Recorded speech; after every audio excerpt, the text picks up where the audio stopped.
of social organization. Good afternoon to everybody present in this house, esteemed educators, respected teachers, and fellow debaters. I rise today to firmly oppose the notion that international politics is driven more by national interest than by democracy and human rights. And to accept this is to surrender to cynicism and to overlook a growing global conscience that prioritizes principle over profit and people over power. Yes, national interest may influence politics, but it no longer defines it. Moral courage increasingly guides international decisions, often at the cost of comfort, alliances, and economy. Let me take you across continents to places around the globe where nations chose values over advantage.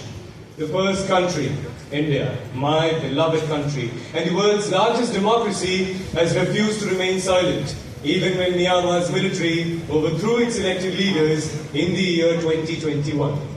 Despite strategic and security interests in the region, India stood for democratic restoration.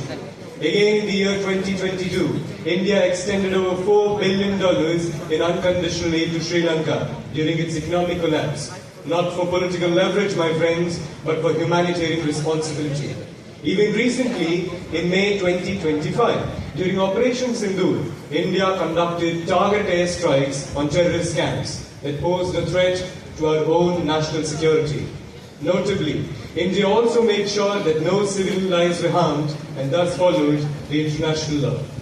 The next country, Russia, the world's superpower.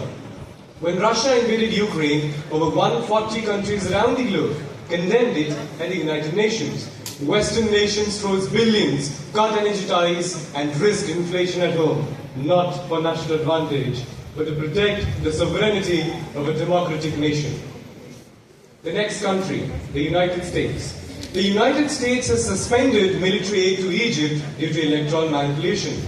As we all know, Egypt was not a weak country. It was a strategic ally.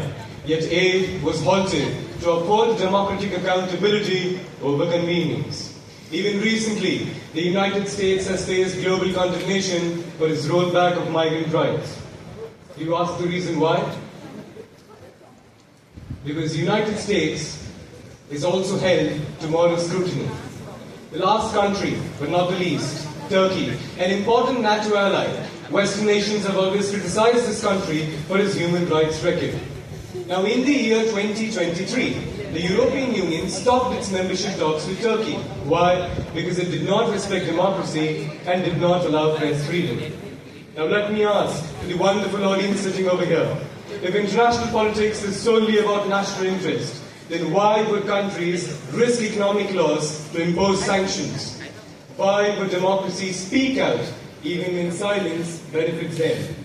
The answer is clear. Because the world is shifting. International politics is no longer a battlefield of dominance, it is becoming a platform of principle. Not just about alliances, it is about accountability. Not only is it about strategy, it's about standing up for what is right. Thank you everybody for your patient listening. Thank you.